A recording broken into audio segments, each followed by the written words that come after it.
Good morning. Welcome to a discussion about Plato's Apology. This is Tuffer, your humble host, and we're going to go through a little bit the PowerPoint that I would use in class. And in class, of course, there'd be a lot of little group discussions and so on.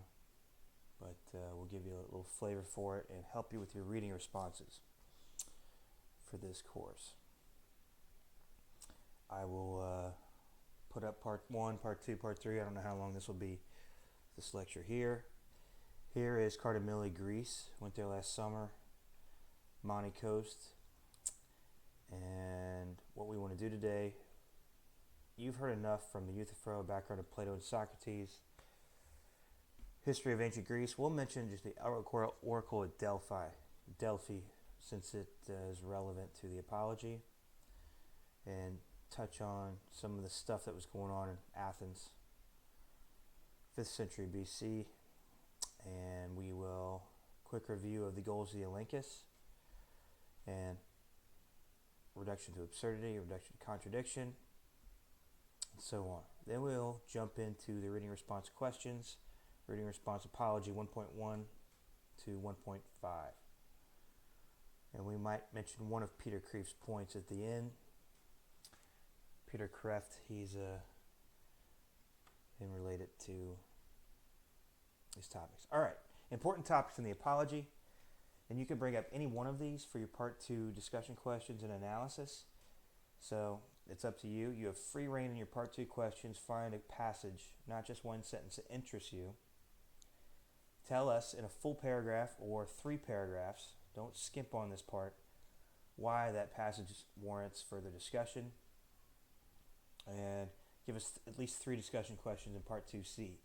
And you'll throw all these on Part 2s on the discussion board, and it'll be fantastic. You guys come up with great things to talk about. All right, issues in faith and reason. These are important philosophical topics. Should we test divinely revealed claims with reason, as Socrates did in the case of the claim that came from the oracle at Delphi?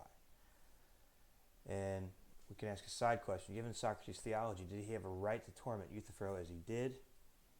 Since both of them seem to have information they acquired from God, though perhaps by different media or avenues. Religious epistemology. Remember, epistemology is the philosophy of knowledge. Question A here. When should we believe what God says?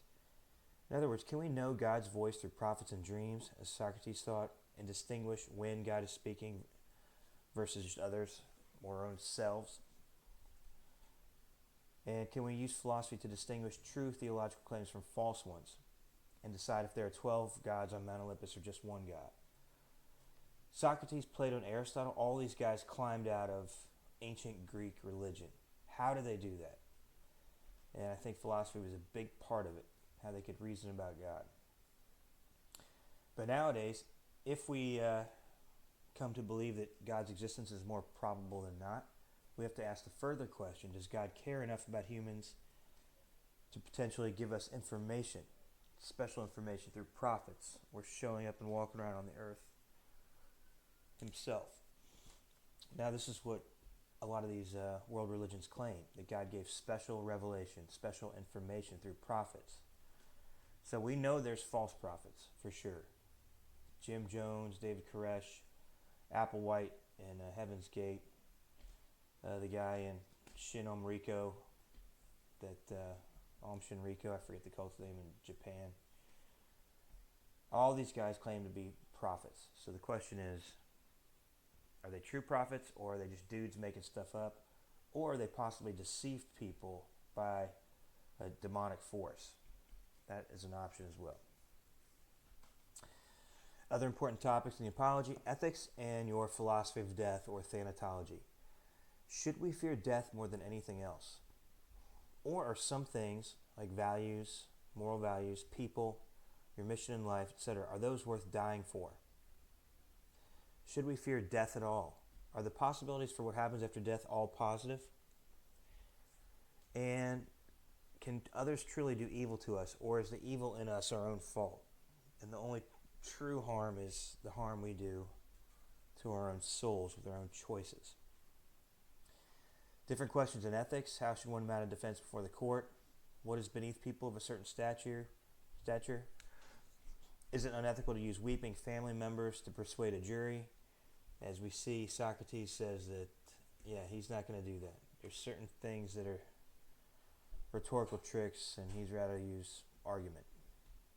All right, ethics and the philosophy of mind and metaphysics. Is the soul real and the most precious thing about a person? Socrates thought so. He thought, and that was part of his life's mission, is to question others and push people. And that's one of the last things he said to the jury, that you guys need to be Socrates to my sons after I'm dead. And if they care about wealth and fame and power more than taking care of their own souls, soul formation, spiritual formation, moral formation, then you need to push them on that. Psychology and philosophy. Are people too jaded or biased? They're unable to listen to reason or a good argument. This goes back to our distinction between rational objectivity and psychological objectivity. A rational objectivity is the ability to evaluate the evidence fairly. Psychological objectivity is whether you care or not. Now, oftentimes psychological objectivity can be an impediment to rational objectivity.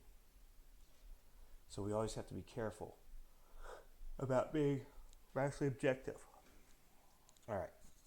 Plato and all these guys hated direct democracy because they're like, the mob will elect tyrants into power. The mob will have Socrates crucified or sentenced to death. So we can't trust people. Philosophy's often too hard, or we're too emotional and subject to the mob groupthink. Plato's impact on the world. You can watch that documentary on YouTube. All right, quick review. 4 divisions of philosophy: metaphysics, study of reality. Do we have souls and minds? This is philosophy of mind. Do we have free will, libertarian agency, or is a form of determinism true? Do substances exist? Are there underlying these ontological pincushions that exist? What are properties?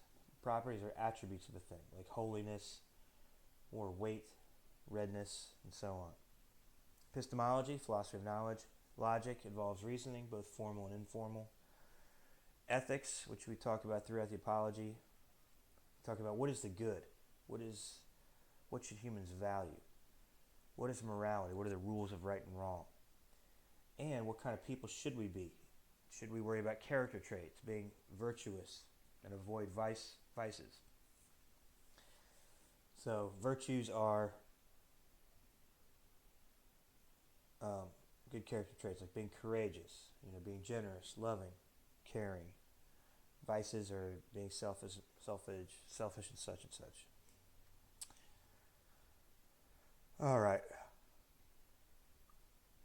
We'll skip this.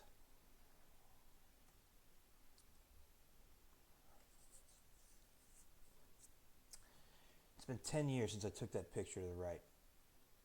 Tree near ruins of Plato's Academy in ancient Greece. All right. So, Socrates. Here's a little information on him. I'm going to pause it and read this. At least 3 sons. Had fathered children, age 70. Plato. He was a wealthy family related to one of the 30 tyrants. So, okay. So what we need to know the background of this trial, kind of what happened in the century. If you guys saw the movie 300, you saw the war, Greece and Sparta.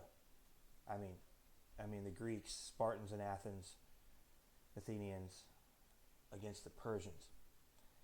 Then, eventually, there was a Peloponnesian War, 431 BC. So this lasted, a couple decades, and Sparta won, and they set up the 30 tyrants, this oligarchy that lasted a couple of years. And Plato was from a wealthy family that was related to one of these 30 tyrants. So some people didn't like Plato. People didn't like Socrates because, if I remember, he's connected to one of the traitorous generals, Alcibiades, and so on. All right. They're making a museum, I heard, in the Academia Platonis. So you can go there, and there's a nice little taverna right here where you get some nice Greek food. There I was 10 years ago reading the symposium. All right. So just a map of Greece. You see Mount Parnassus, Delphi, and then you see Thermopylae, the hot gates, where that was. And of relevant, you see Delos, that island on the right. Naxos, where Euthyphro is from. This might be a little clearer. You see Naxos there. Sparta, Delphi, so on. All right. So, the Oracle at Delphi, this is where Socrates gets his life mission. You can go to Delphi and look and see all this stuff. The Omphalos stone. Omphalos is belly button. So it's the center of the world belly button. I think the legend is Zeus threw two doves or eagles, and they flew around the world and they met at Delphi. And there it is. The Omphalos stone is supposed to be the stone that Zeus's mom fed to her husband and said it was Zeus. And Zeus was able to kill him later. All right, so you can look up Delphi, Discovery, History, BBC, Delphi, and so on if you want to check it out. So Mount Parnassus, you can drive up there. There's a great camping site and some cool little restaurants you can sit at on the edge of the mountain. Enjoy a pizza and coffee. All right, so the Greek god Apollo has his temple here. But the important thing about Delphi, that's where Greeks got, it was one of the two holiest places in ancient Greece. And every year you could go and get a word from God. So you tell your question to a priest, he goes into the temple where there's the Pythian, Apollo's priestess, sat. She was high on some kind of drugs. And the priest asks her the question, she mumbles some stuff, the priest interprets it, and comes back and tells you. So that's what happened. All right, so you saw that woman who was having seizures was representing the Pythian priestess in the movie 300. All right, here's some pictures of Delphi. On the right, the columns, Temple of Apollo, which is right here. And yeah, Know Thyself was put on top of that temple. The stonework is awesome. How they carve this stuff and fit this together is just amazing. Athenian treasury. And so on. Think about Know Thyself. What does that even mean? Put that on the discussion board if you want to talk about it. And also read the first 4 words of the dialogue. If we turn to 17a, Socrates says, I do not know, men of Athens. So always Plato gives us a clue to the dialogue, some point in the first few words of every dialogue.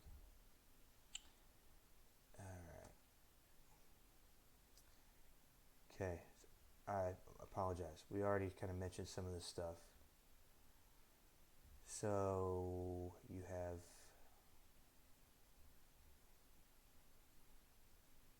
all this stuff here if you want to pause it and read it. There I am in front of the Acropolis. This is the agora from the Temple of Hephaestus. So right here is where the trial supposedly took place for Socrates, right in front of us in that picture.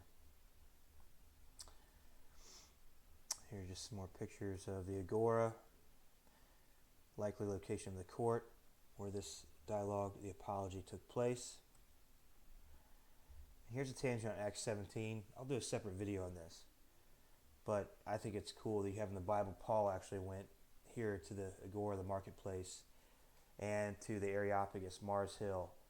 And I love this passage because what it exemplifies, sharp minds and tender hearts of a philosopher.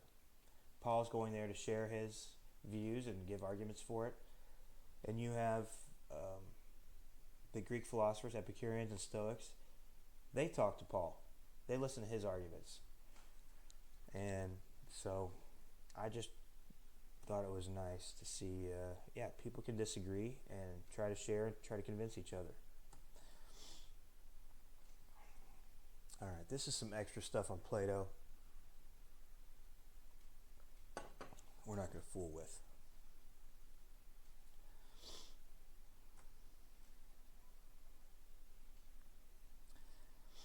But basically, we're just going to assume that Socrates believes what he says in these early dialogues we're reading.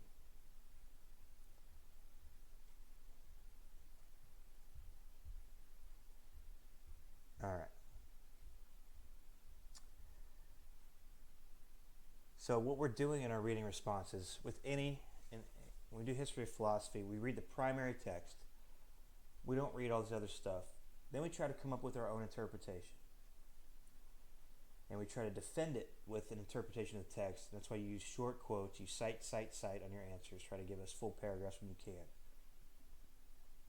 Now, many times I totally disagree with students' interpretations, but they don't get marked off at all, as long as they're backing up their views. And I'm like, you know what, I can see that argument, but I actually think it's this. And that's what professional philosophers do, and that's just how it goes. And we try to do the best at trying to figure out what the author means in the text. So I don't care where you guys come down on these issues, just try to back up your views, give an argument, give reasons to believe your claims. All right, like we mentioned before, in the Socratic Elenchus, we have the two goals, the objective and subjective. So the interlocutor is a person speaking with Socrates. The Elenchus is, in these early dialogues, involves the question, what is X? What is justice? What is piety? And so on. So he's trying to find out what this particular thing is. And Socrates uses Elenchus for two purposes. He had the objective goal, and he had a subjective goal. The objective goal is to show that the interlocutor's argument is fallacious or problematic. And Socrates would do this by either reducing it to contradiction or reducing them to absurdity many times. The subjective goal is to convince the interlocutor that Socrates is right about his analysis of the argument. To show that, if you assume this, then you end up having a contradiction, so that assumption's false. Or if you assume this, it leads to an absurdity, therefore that's false. All right, so you'll have quiz questions on this, and you get that. All right, I think we mentioned more of this stuff in the Youth for a lecture. I like Philosophy 101 by Socrates, Introduction to Philosophy via Plato's Apology. I think he makes some cool points in here. I mentioned some of them on this PowerPoint. All right, reading response A 1.1. Who are Socrates' first accusers? So we can work on this.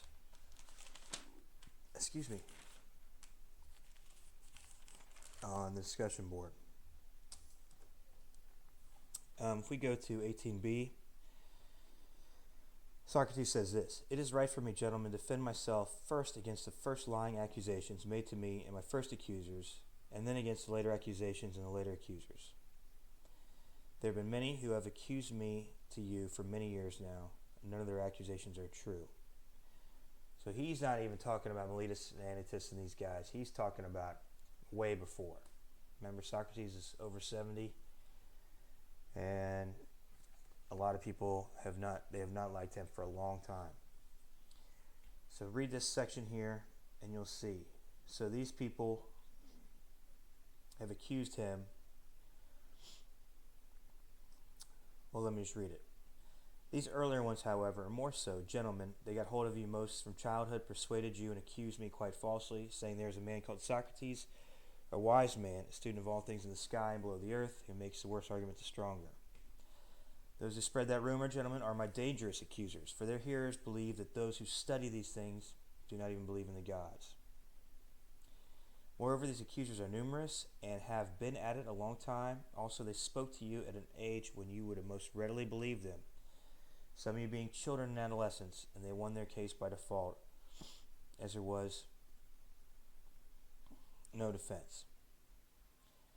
So, if you look at modern days, regardless of where you come down on President Trump, what do we have? Well, you have some media organizations, they have 90% negative or even 100% negative reporting on the president. So if you're a kid and you hear negative news all day long about a president, you're probably not going to get a fair, you're probably not going to like him. You'll probably believe at least some of this reporting and so on. All right. So media, stories, we all can bias people against certain people. Why do you think Socrates feels that it is necessary to first defend himself against these individuals? So yeah, explore this text and look at common sense if you can in your reading response. Give an example of maybe a time when people didn't know you, but they heard a rumor of you, and then they were shocked to find out, oh, this guy's actually all right, and so on. So yeah, think about this. Put yourself in his shoes and put yourself in a juror's shoes who is biased. You've heard all these stories about Socrates growing up. Oh, does boom, boom, boom, boom. And Socrates, doesn't think that he can have a fair trial if he doesn't actually try to deal with these objections. And imagine your own case, and the power of prejudice to eliminate rational objectivity. Give an example if you want on the discussion board. Good thing to talk about. Peter Kreeft in his book wrote this: the power of prejudice is darkness. So prejudice is ignorance of your own ignorance. So most people don't know enough. Most Americans don't know enough to even evaluate and critique news sources, news articles. They just have no idea, and so on.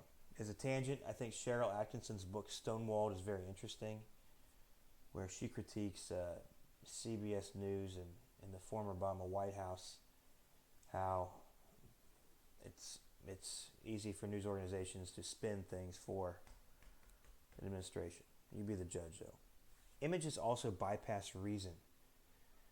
They're easily created and reinforced by rhetoric and advertising. We could talk about this. Gustave Le Bon's The Crowd is a good example. Rousseau also, Jean-Jacques Rousseau, whose philosophy helped influence the French Revolution. You use slogans. You don't use arguments. You use bumper sticker slogans. You use emotion. That's how you get the crowd going and the crowd behind you.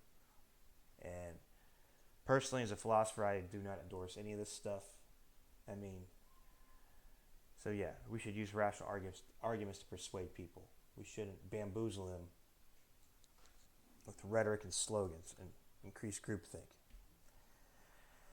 Peter Kreeft says this: Kreeft, to philosophize is to demand light. All opinions must be examined, terms must be clearly defined, reasons and evidence given, and assumptions exposed. I think, again, a big problem in the Middle East is with ISIS, and you have these guys. The Quran says they should know the Injil, they should know the ethic of Jesus, yet many of these people have never read the Injil and read the ethic of Jesus to love enemies. And on Islam, Jesus, the prophet Isa, said love your enemies, turn your cheek, and so on. There you have it. All right. Explain what Socrates' first accusers are accusing him of. So you're just supposed to do your best at figuring this out. You don't know enough, but you just struggle with it. No need to do any more research. I'll help you with that. Email your questions. So calling him a wise man or egghead, yeah, you're just a disconnected intellectual in the ivory tower. That's, we sometimes hear that today. If you can't do, you teach. You're this guy just locked away in the university. Also, he said he was a natural philosopher. So natural philosopher, Brainian sky lore, astrologer, investigated what is in the earth. I'll talk more about natural philosophers in the next slide. Big thing here is the sophist. Sophists were often disliked in ancient Greece, but these were guys who taught rhetoric and argumentation to try to bamboozle people. So sophists charged a fee, and they were often accused of making the weaker argument the stronger. So I have used bad arguments to convince people, and I am sorry. Other people have done the same. So you can persuade people with a bad argument with a certain rhetorical flair. And lawyers know this and so on. So that's why sophists weren't liked. And here, Socrates says, people accuse me of this. And as he shows later, he was not a sophist because he never charged a fee. And he was a man about arguments and not bumper stickers and slogans. All right. Who or what is Socrates? This is what the Greeks knew, pre-Socratics and sophists. The cosmological or physical philosophers, they asked this question: what is the one behind the many?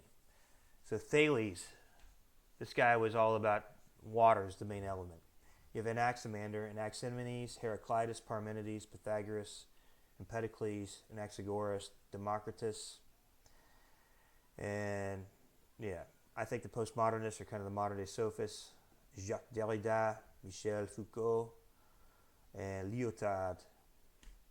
And some naturalists, scientific atheists, are modern day versions of some of these guys, like Dennett, Dawkins, Harris, Rosenberg, Hitchens, and so on.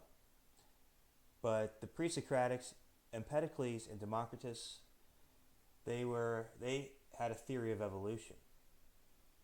So Democritus said we crawled forth from the slime. Empedocles talked about the man-faced ox and mutations and things like that. And Aristotle critiques these guys in his biological works, his arguments against evolution. Heraclitus, you know him by Pocahontas quotes him, says you can never step in the same river twice. Everything is in flux. Pythagoras, you've heard of the Pythagorean theorem. His philosophy of science is interesting, where he was a scientific realist where we could know, and the language of science is written in mathematics. All right. Peter Kreeft says this: Socrates was going to be misunderstood. Quote, the gap between Socrates and all his predecessors is far greater than the gap between any two of his successors. He seems to have entered mankind's great conversation from outside, as if from another planet, even while being quintessentially Greek, as Jesus was quintessentially Jewish. So if any philosopher is bound to be misunderstood, it is Socrates. Socrates is pure philosophy personified. Thus, it is philosophy itself that is bound to be misunderstood. Socrates is to philosophy what Jesus is to religion. Yeah, I still marvel at this guy Socrates. What the heck was going on? Where did he come from? And start this ball rolling. All right. Question 4. What does Socrates maintain has caused him to have the reputation that's led to these accusations? So rumors, Aristophanes was a playwright. He wrote these kind of dirty things, the wasps and the clouds. But basically, we can relate to this. The power of media today. You have news, Hollywood, Nashville, Saturday Night Live, and elections. Chevy Chase made fun of President Ford. Tina Fey made fun of Sarah Palin. And Alec Baldwin plays Trump now on Saturday Night Live.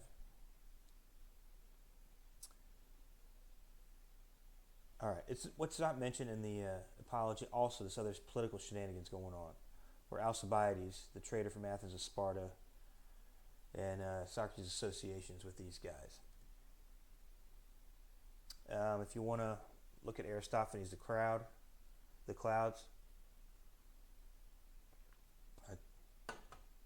I read these in a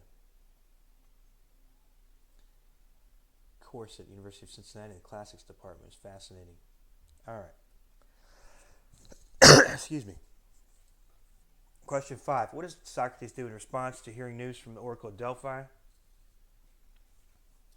In class, we would read 20e to 21b together. This is the cause of philosophy. This is the story.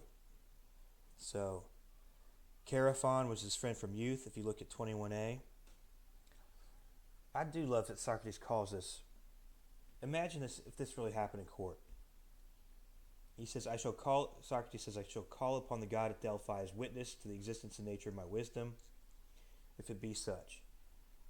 Yeah, if someone does that at a trial today, I think most jurors would roll their eyes. But was he right? He got this mission from God, he thought. He wasn't sure about it. He had this healthy skepticism. If you look at 21b, you have this crisis, the knowledge of God, truth, and his experience. So his goal was to refute the oracle and test this claim. So this is what he does. So in your answer, kind of explain this. What does he do to test the claim? And boom, over time, the more people he talks to, the more he realizes, whoa, people assume they know some things, but they really don't. They have knowledge in one area, but it doesn't spill over this other area. And yeah, and so yeah, in your own words, explain what way Socrates thinks he's wired the public bene question. Epistemic humility, what is this? This is, if we're not 100% certain or not 80% certain, we need to have some humility and admit, you know what, I don't know this for sure, or I have more evidence for this belief than that belief, so I could give up this one, potentially with more evidence and not that. So yeah, scientists, I think, should be more epistemically humble. Yeah, we have some evidence for this theory, but this other theory could be true, so such and such. All right. In what way does Socrates think he's wiser than the public man? Oh, we just went over this. Look at how important the God's oracle is to Socrates. I mean, he's at 22a. Well, let me just read this. After that, I proceeded systematically. I realized to my sorrow and alarm that I was getting unpopular, but I thought that I must attach the greatest importance to the God's oracle, so I must go to all those who had any reputation for knowledge to examine its meaning. And by the dog, they still say that in France, by the way, and by the dog, gentlemen of the jury, for I must tell you the truth, I experienced something like this. In my investigation in the service of the God, I found that those who had the highest reputation were nearly the most efficient, while those who were thought to be inferior were more knowledgeable. I must give you an account of my journeyings as if they were labors. He's talking about Hercules' labors here, or analogy there. I had undertaken to prove the oracle irrefutable. And so on he goes. So, I love this, that he, boom, boom, boom, he's testing God's word to him through Chaerephon, through the priest, through the Pythia. And he's saying, whoa, whoa, whoa, I think this God's right. Something's happening here in my life. Now, I kind of relate this to the story in Genesis of Abraham in Genesis, where he acquires evidence and trust in God over time through all these experiences. God comes through for Abraham over and over and over again, and boom, so his faith is shaken. He has good reasons to trust this God, personally. In the same way, I think Socrates, over and over and over again, he's trusting what he thinks God said, and boom, he's like, yes, I do have evidence of faith that God wants me to do this. God is behind my mission in life. So if God knows Socrates well enough, how does he know to get Socrates to start doing philosophy? He's just got to tell him this one thing, that he's the wisest one. And he knows Socrates well enough that Socrates will test his claim and philosophy will begin. All right, 7, what do the poets and writers lack? According to Socrates, it prevents them from being wise. I just want you to give a paragraph on this and back it up with quotes and cite every time you mention the text. And also, does Socrates' questioning of Euthyphro in the previous dialogue support the claims he is making here? Now go back to the Euthyphro and get a quote and citation from there that tells us one way or the other where you come down on this.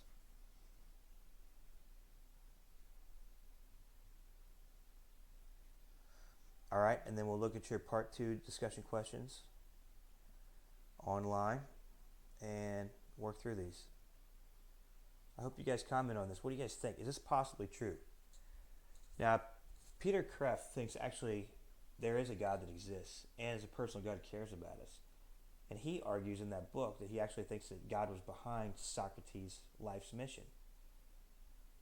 So the God that created the universe, created humans, on Kreeft's view, thinks that actually God was behind Socrates.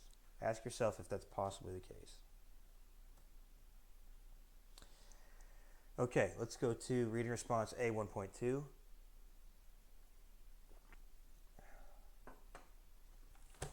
Actually, let me pause it, and we're going to come back to this. All right.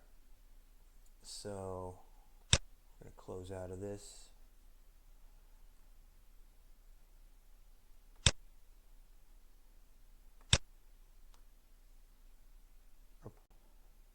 All right, welcome back. Reading response A 1.2.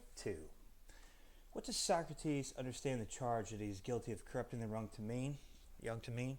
Support your answer with reference to the passages from the text. All right. Review the objective goal. What does he do in this passage to deal with this accusation? Now, in your papers, those of you who are writing to argue that Meletus is actually guilty of corrupting the youth, not Socrates, you'll have to, just because Meletus is dumb, might be dumb, and give bad arguments, that doesn't necessarily mean that what he's doing is necessarily wrong and getting Socrates put to death. So be careful of that. A lot of people will try to use this passage here to show that Meletus is a bad person, but think about it first. Just because you don't know how to argue, does that mean you're necessarily a bad person? So make that connection explicit if you're going to use that argument. I think there's better places in the text to use to go after him and just keep on hammering away about Socrates being a good guy, his goals. But you be the judge. All right, 25C to D, let's turn there.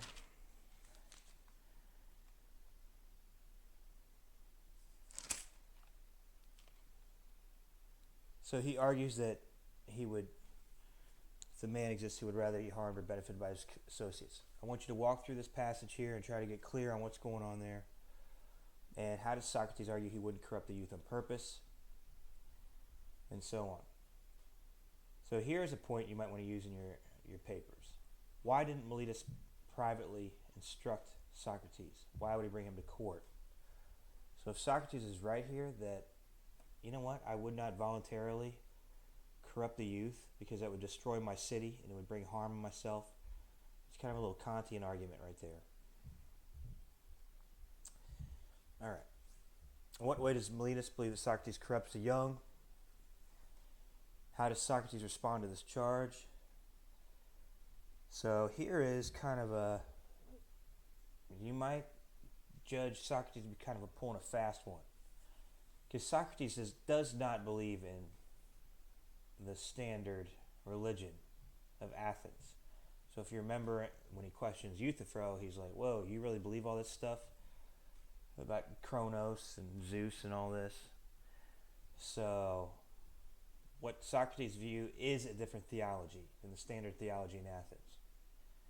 So what does he get? He can, if we can draw the charge and the charge be atheism, Socrates can show that that's false. He actually believes in a God that loves Socrates enough to give him his life's mission, and so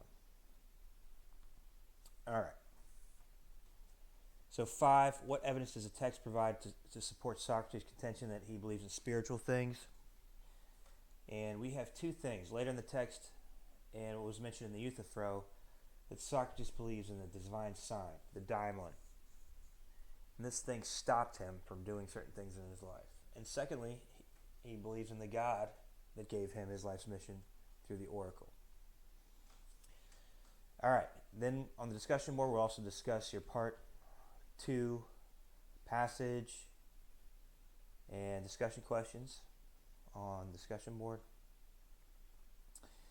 All right, reading response A 1.3, 28b to 30b. Why does Socrates think a man who is not any good at all should not take into account the risk of life or death? I love this. It's very important for all of us to think about as humans. Are there some things worse than dying? Some people say no. Other people say, yeah, there's a lot of things worse than dying. So it's worth dying for a certain cause. The anniversary of D-Day was 2 days ago, June 6th. So if you've ever been in Normandy, and on my view of things, Hitler was a Nazi ideology. It should have been defeated in the classroom, but instead we have to use bullets to fight the Nazi ideology. All right, so you might want to bring up some of these topics in your part 2 questions. We can talk about the discussion board, but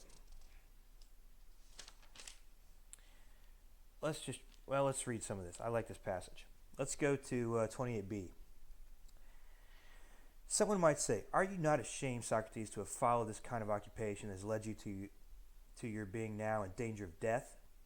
However, I should be right to reply to him, quote, you are wrong, sir, if you think that a man who is any good at all should take into account the risk of life or death. He should look into this only in his actions, whether what he does is right or wrong, whether he is acting like a good or bad man. According to your view, all the heroes who died at Troy were inferior people, especially the son of Thetis. Who is that? It's Achilles, who is so contemptuous of danger compared with disgrace. See the Iliad passage there. When he was eager to kill Hector, his goddess mother warned him, as I believe, in some such words as these, my child, if you avenge the death of your comrade Patroclus, you kill Hector, you will die yourself, for your death is to follow immediately after Hector's. Hearing this, he despised death and danger, and was much more afraid to live a coward who did not avenge his friends. Let me die at once, he said, when once I have given the wrongdoer his deserts, rather than remain here a laughing stock by the curved ships, a burden upon earth. You think he gave thought to death and danger? All right, let's continue. 28de. This is the truth of the matter, gentlemen of the jury. Wherever a man has taken a position that he believes to be the best, or has been placed by his commander, there he must, I think, remain and face danger without a thought for death of anything else, rather than disgrace.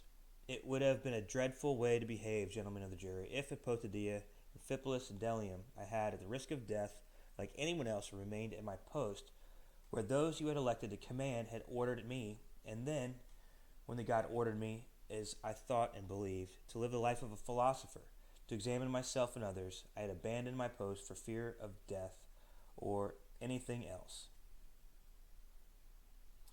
That would have been a dreadful thing, and then I might truly have justly been brought here for not believing that there are gods, disobeying the oracle, fearing death, and thinking I was wise when I was not. All right. I love this. So he thinks God gave him his post in life, like a general would give a soldier. So yeah, his God-given post, the war of truth. Socrates is in this war against ignorance. And he says, I can't stop this. This is my assigned post. And same thing. Like Achilles, like I was, Socrates is a soldier. I'm not leaving my post. All right.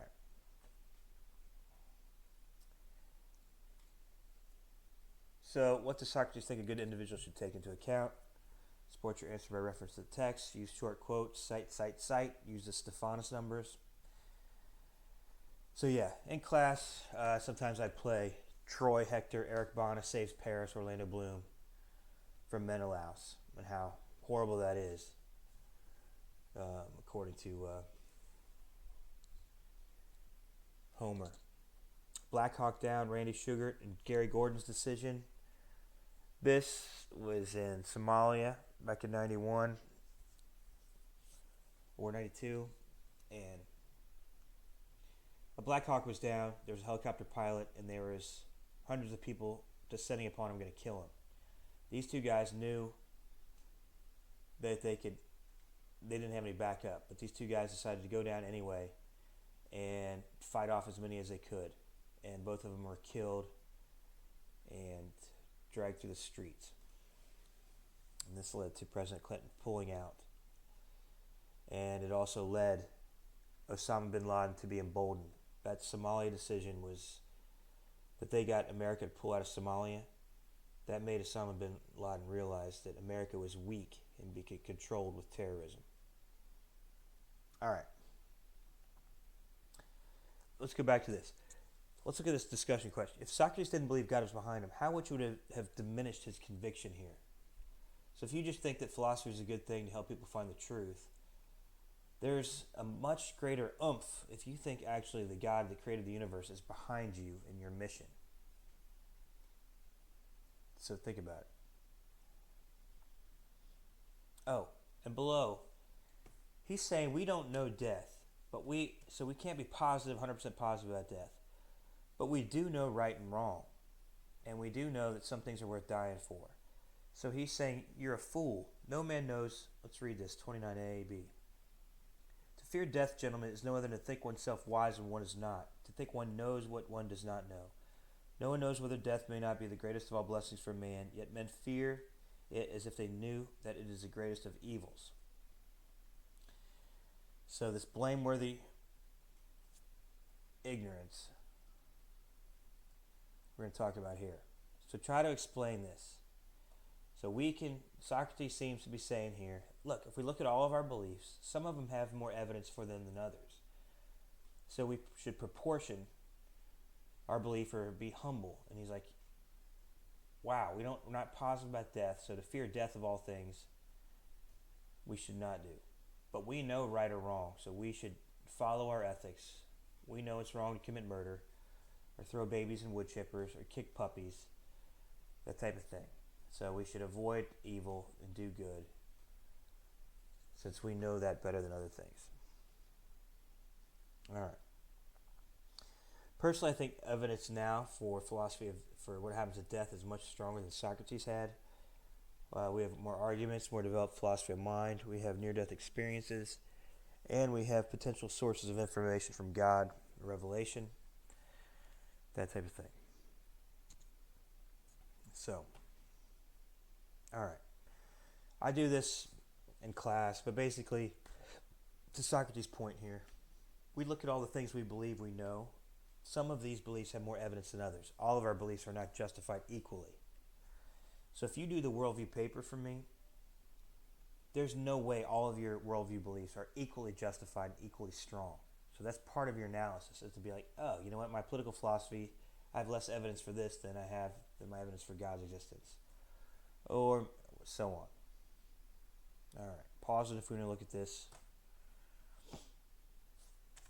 All right, question 4. The life of the philosopher. What do you think Socrates means by the life of the philosopher? Give some passages to support your answer. There's good meat here that you can put in your Meletus paper. Because look at him. If we go down to 29d, he says, hey, we might let you go on one condition, that you spend no more time on this investigation. You do not practice philosophy. And if you're caught doing so, you will die.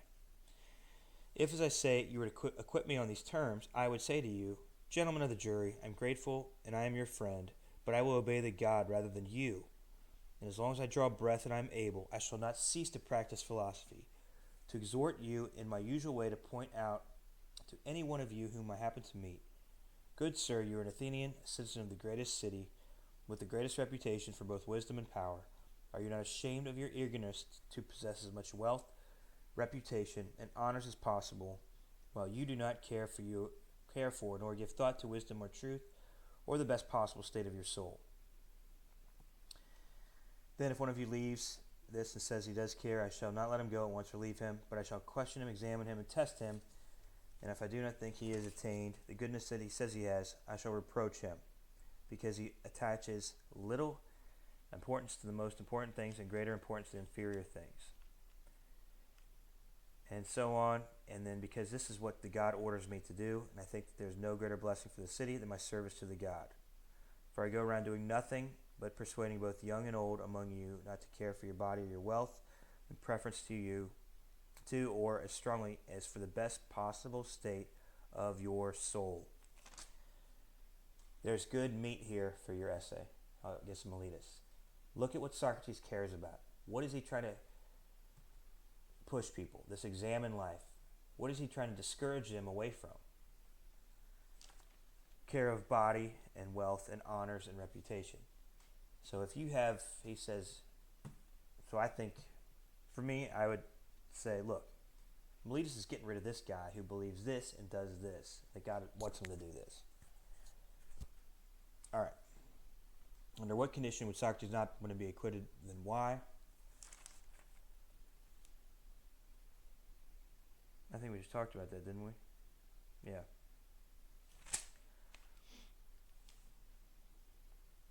All right. So I like this passage. It's a parallel to Jesus, where Jesus pushed these issues. Yeah, he shouldn't care about wealth and so on. And yeah. But what do you think about this? Maybe Socrates is wrong here.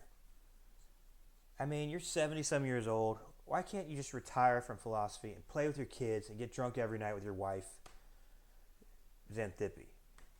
Huh? Why can't we just do that? You know, why didn't Socrates, yeah, I've done enough. I got the ball rolling. I've got all these philosophers. I got Plato following me. I'm just going to just check out. It's time to retire. So let's discuss that on the discussion board. What do you think about that? All right. A, 1.3 questions. Come of those. These are interesting. Thanatology and ethics. Fear of death, impact on daily decision. If someone doesn't fear death, is she unstoppable?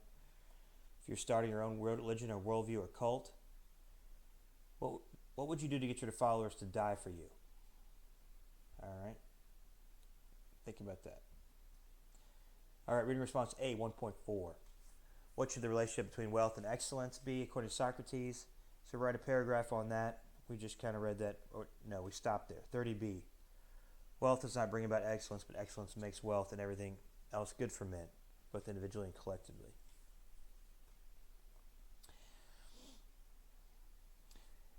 Also, I want you guys to think about this view of harm. What does Socrates maintain that neither Meletus or Leonidas may harm him? So if you read 30b to 31a, he's saying, you guys can kill me or strike me down, but real harm is harm to my own soul that I do myself by my bad moral choices. So read this passage, and what do you think of this? Is he right or wrong, or partly right or wrong? So this is where his metaphysics or his philosophy of mind plays a role. He believes in a non-physical soul, an entity that exists after this life. So what do you make of this? Is this possible that we have a non-physical soul or self that's real and we could damage ourselves by our own moral choices or not? You be the judge. All right, what does Socrates see himself as encouraged to care for? He sees himself as a gift to the city, the gadfly. At 30E, 31A.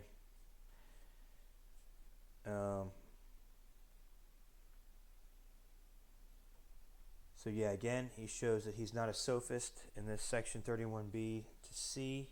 He doesn't charge for his services. He has his poverty as evidence. Then he goes on to talk about the spiritual sign at 31D and so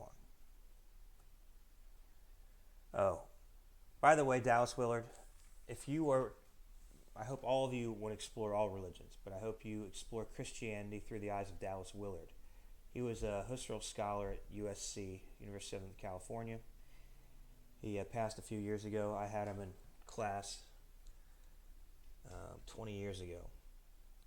But basically, he explains kind of Jesus' path to growth. Socrates gives his path to growth, the spiritual formation, care of the soul. Jesus gave his ways to care for the soul. Others do theirs. So you have to be the judge and test these things. But the spirit of the disciplines, revolution of character, renovation of the heart, Dallas Willard, very good. So basically, Willard says Jesus came for two things: to teach people how to live and to grow and engage in spiritual formation into holy, good people with people of good character, holy character, who know their God and flourish with God, doing God's work, bringing love and justice and beauty to everything they touch. All right. So, my own view is that, yes, you can actually test these things. Start fasting from Facebook or social media for a few days. See what happens to your soul. Pray. The atheist prayer. God, if you exist, show me where you're working in my life. God, if you happen to exist, help me with such and such. Or I need $500 in rent. Fellowship. Good friendship and regular sharing about our struggles. Silence. Solitude. Spending time alone. Journaling. Meditation is where you read a verse and think about it and pray over it. Service, volunteering. Are people who volunteer happier and healthier than those who don't? Confession, being honest about our failures to close friends and hearing them say, I forgive you, or God forgives you. Worship, simplicity, celebration, where you celebrate events and enjoy life. All right. Question 4, why did Socrates not engage in public service? Work through the text here yourselves. This is fairly easy, where he thinks that he can't be a moral person and do what is right and not put himself in danger. So he thinks it's worse to do a spiritual evil, like condemn Leonidas than to die. So what do you guys think? Also, why is Socrates unwilling to bring in his family to implore the jury members to acquit him? Think about this. Students usually disagree about this. So half will be like, I would do everything. I would bring my wife, I'd bring in kids, I'd bring in all my students to weep and cry and say, hey, let Socrates go. Another half of people would be like, no, we shouldn't throw everything at the wall, hoping something sticks.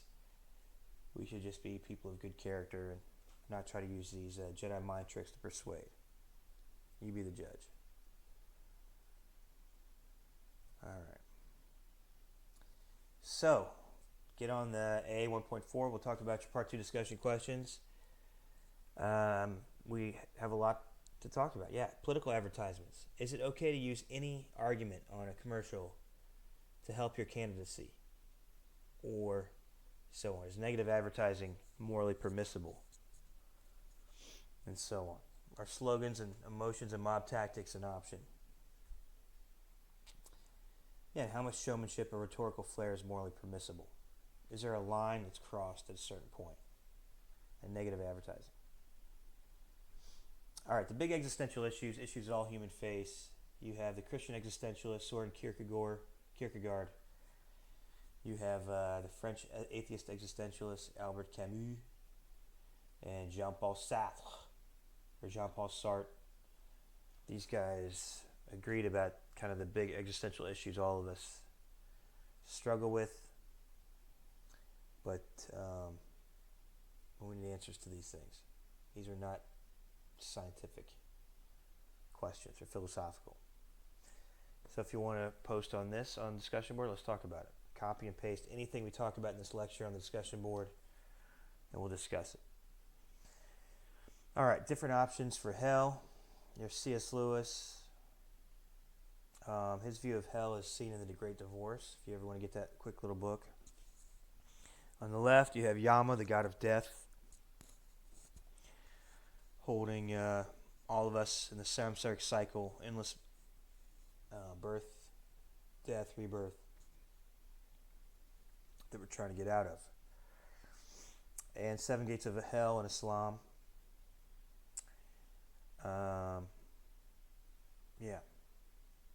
All right, sometimes I do this in my classes at a Christian university, but But anyway, point is, always, as philosophers, always start looking for these answers. Like, what is the philosophy of death someone's espousing in this song or this hymn or this book or this movie? And think about it yourselves. What happens at death? How can we know? Is there evidence? And some people say, oh, nobody can know this and that. And I'm like, wait a minute. If you haven't weighed all the evidence, then you don't know yourself what evidence is out there, what might be convincing or not. It's like telling a scientist there's no evidence for such and such.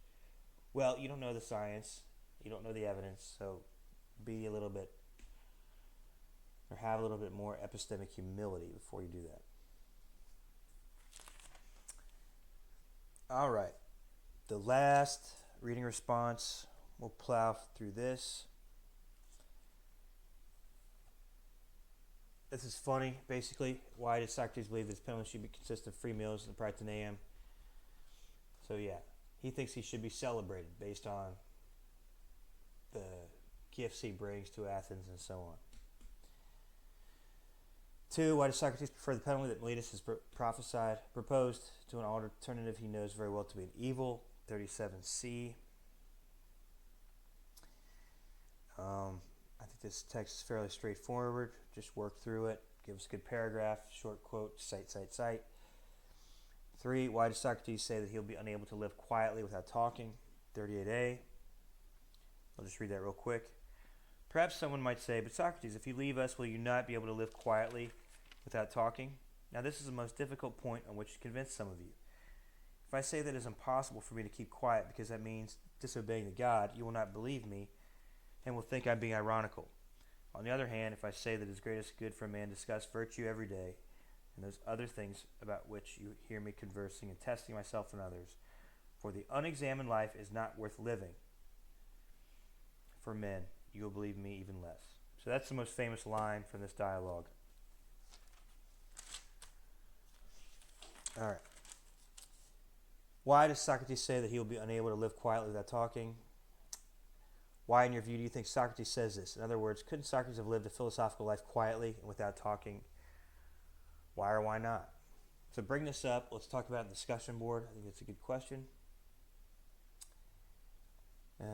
Examine life. Franklin Planner had a big impact on me. If you're interested, email me about that. So, I didn't realize I had more on this. Why did Socrates say that he will be unable to live quietly without talking? I think if Plato was alive today, he would put Socrates in the middle of ISIS in Syria. And you know what? Socrates could not shut up if he lived amongst people, jihadist Islamists and ISIS. Socrates would be pushing these guys. Why do you believe this? Why is it okay to behead Jews and Christians? Asking these questions. So there it would be more intense, where Socrates realized he is so valuable to the universe to ask these jihadists why they believe what they believe, how do they know this, and so on. So, also, remember his theological convictions, if we look at question 4, and the need of people in Athens. So to think about this in a larger context, Socrates thinks a lot of people in Athens just believe crazy stuff about God, crazy false beliefs, have false beliefs about ethics, their values. And so he's like, I've got to help these people, get them to think, start them thinking, get this ball rolling. All right, what does Socrates mean when he says that wickedness runs faster than death? 39b. That's an interesting question. 39b. It is not difficult to avoid death, gentlemen of the jury. It is much more difficult to avoid wickedness, for it runs faster than death. Slow and elderly as I am, I have been caught by the slower pursuer, whereas my accusers, being clever and sharp, have been caught by the quicker wickedness. I like his prophecy here. 39c and d. What does he think is going to happen? He doesn't think that Socrates' followers are going to be literally kill people. What does he think they're going to do?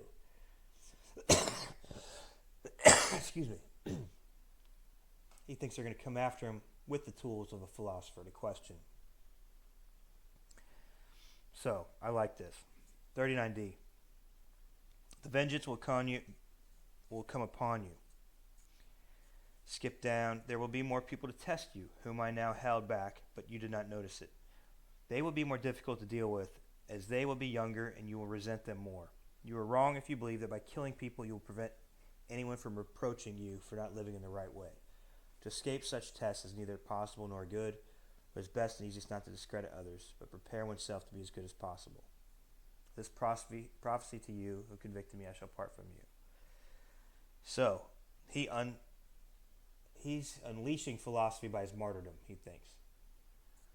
I think he's aware of this stuff. So the birth of philosophy, and these people who condemn Socrates will be held to account. And guess what? For 2,500 years, we have been reading this story and going after these guys. All right. Why does Socrates think that death may well be a blessing? Now, we need to ask 40c to 41c, is he right about this? Because even an ancient Greek might object and say, whoa, whoa, whoa. In Homer, you have Odysseus go to the underworld, and he questions Achilles. And Achilles said, I would rather be the slave of a slave, or a slave of a poor farmer in the middle of nowhere, rather than be a king of all the underworld. So Achilles' view is like, death is not a great thing at all. So, you be the judge. 8, we come back to the good man cannot be harmed either in life or death at 41d. That's because, the gods will respect a good person and so on. All right, last paragraph. Let's read this and we'll finish it up. You too must be of good hope as regards death, gentlemen of the jury, and keep this one truth in mind, that a good man cannot be harmed either in life and death, and that his affairs are not neglected by the gods. What has happened to me now has not happened of itself, but it is clear to me that it was better for me to die now and to escape from trouble.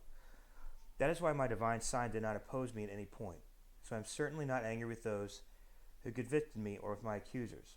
Of course, that was not their purpose when they accused and convicted me, but they thought they were hurting me, and for this they deserved blame. This much I ask from them.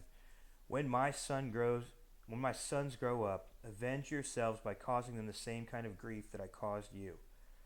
If you think that they care for money or anything else more than they care for virtue, or if you think that they are somebody when they are nobody, reproach them as I reproach you, that they do not care for the right things and that they are worthy, and think that they are worthy when they are not worthy of anything. If you do this, I shall have been justly treated by you and my sons also.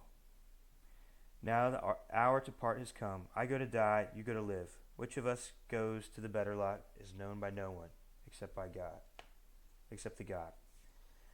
I love this. I mean, what kind of a man? You could cite this on your paper against Meletus. What kind of a man says this in his final moments?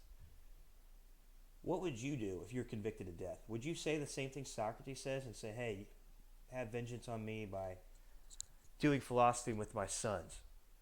I think this is amazing and crazy, but you be the judge. Let's talk about it in discussion board. Oh, and the last sentence of this dialogue, it's Socrates' deference to God. It reminds me of Proverbs 9:10 and various other proverbs. All right, we have it. There's a ton of passages you can carve out, analyze, and give us discussion questions on those. All right.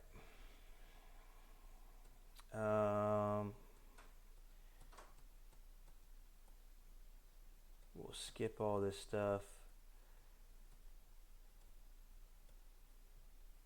And you know what? Philosophy is uncomfortable. We don't like to be called out. None of us like to be wrong. That's why I think apology is instructive. We've got to be humble when we know something, when we don't know something. I mean, people go crazy at elections. This emotional business in 2016 I've never seen, never imagined. And I'm like, do people know enough? Do they know enough political philosophy? Most people don't know John Locke. They've never read the Constitution or Rousseau, or they haven't read Marx and Burke, Montesquieu. They don't know enough of what's going on. They weep. All right. I'm not saying we shouldn't weep. I'm just saying, do people know enough to get so upset? All right. Ignorance, bliss. Would you choose the blue pill or the red pill? Is it be Socrates dissatisfied or than a pig satisfied? If you want to talk about this, put it on the discussion board. We'll do it. All right. And get Christ's book someday. I like this. I like this book. Every man dies. Not every man truly lives. All right. Turning this off. That's a Delphi. Copleston also has a good history of philosophy on this as well. All right, pull up the PowerPoint. There's all this stuff you can, additional websites.